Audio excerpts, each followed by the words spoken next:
So one day I woke up and I was tired of being fat, and we all do that. But one day I decided I'm gonna actually do something about it. That's the goal. That was the thing. That I was tired of breathing heavy, I was tired of not sleeping good, I was tired of being out of breath when I go different places, I was tired of not fitting in clothes, I was tired of shopping at the big and tall. So what was I to do? Keep going and not have any results change, or actually get up and go? I decided to move a little bit. Started going to the gym. I used to play college football. I used to be very active. After that, I was active as well in the gym, and I decided that I had to get back to that. But it's really hard because you have this vision in your head of where you need to get. Where you need to get isn't exactly where you're gonna end up. Starting was the hardest part. So I decided if I could do it for 30 days, I could do anything for 30 days, then see how I feel, then we'll reassess. So I decided the carnivore diet. I naturally leaned towards low carb. Why I was so fat is I happened to have pizza and donuts every Friday. I won't mention any names of any fantastic places in Cleveland. They will not make you fat if you don't eat it every weekend like I do, so keep going. But I decided to do a carnivore diet. So I went to my doctor, I said, listen, I'm really fat. I really want to be not fat. What do you think? He goes, start cutting your carbs. So I said, carnivore? He goes, I don't know. 30 days won't kill you, but try it. So we do 30 days of carnivore. The first week was hell. I felt like I was having a hard time. I felt very sick, very tired, very angry, irritable. Everyone bothered me. Everything bothered me. I didn't think I was gonna make it. I'm 2 days into this and I'm like,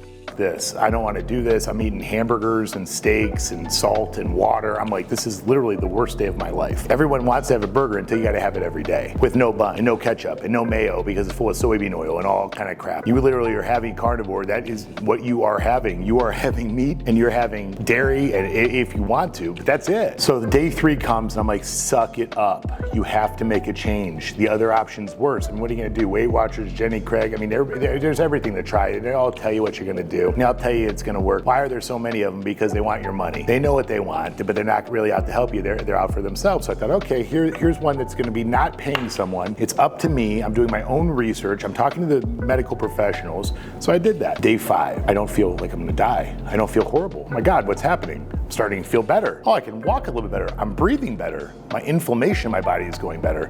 My legs are getting smaller. Why is that? What's happening? Okay, so now I'm feeling a little motivated. Day 5, all right, you can do this. Day 6 comes. All right, day 5 was good, let's make day 6. Day 6, I feel good. Day 7, I feel amazing. Well, wait a second, there might be something to this. So now, I don't hate hamburger anymore. I don't hate steak anymore, it's a little annoying. I throw some salmon in there, I throw some fish, I throw some more carnivore things. But now I start to feel good. But it's not just my body, it's my brain. This is what really works. I start to realize that I'm going into ketosis. So my body's now working a little bit different. The things I take in as fuel, but it's making my mental clarity amazing. I feel like I'm starting to learn more and be able to accept stuff, and stuff's slowing down for me, really slowing down. And I think, boy, I saw that Limitless movie. This is the same shit. There's no pill. The pill is what I'm putting in my body. It doesn't need to be some pill from some guy that's running by that looks like a omega-3. That's not it. The reality is I chose to put my body in ketosis by working really hard, and my body was thanking me and telling me, good job, we're gonna take it up a notch today. So what I did was continue, go to day 30. Not only do I feel like I've lost weight, I'm moving better, my joints are better, my body feels better, I'm sleeping better, and I am going to take over the world. And now you're all because I'm back. Everyone's in trouble because I'm going now. So now that I'm feeling better with my body and my brain, I decided that I'm 30 days in, I can continue this. How can I go back to feeling the way I was? It's impossible. How can I get better is what I was really thinking. How do I use my brain with this newfound ability? My body, how do I make it better? How do I make people around me better by showing them that I'm able to do this too? Not pushing them, not going, hey, you shouldn't be eating that candy bar or that pizza or those chips, but by saying this is what worked for me and sharing my story. So didn't push on anybody, because nothing worse than being a big person. Everyone goes, how can you get so big? Why didn't you make any moves? Why didn't you do this? Because you're telling me what to do, and I'm a stubborn son of a gun. That's why. Nobody wants to be told what to do, especially when they're eating, when they're not in a good spot. So I had to be happy for myself. So this is my first step in that direction of making myself happy. My body's feeling better, my brain's feeling better. Now my life needs to feel better. I started realizing I'm doing things for Lindsey now. I'm not doing things for everyone else. And people were telling me this. I have a psychologist, I have a business coach, I have a Reiki lady, I have all these girls that always help me through my life, which if without them, I'm in trouble. But they're telling me the same thing, you have to find you. And I'm like, I already know who I am. No, ma'am, I did not.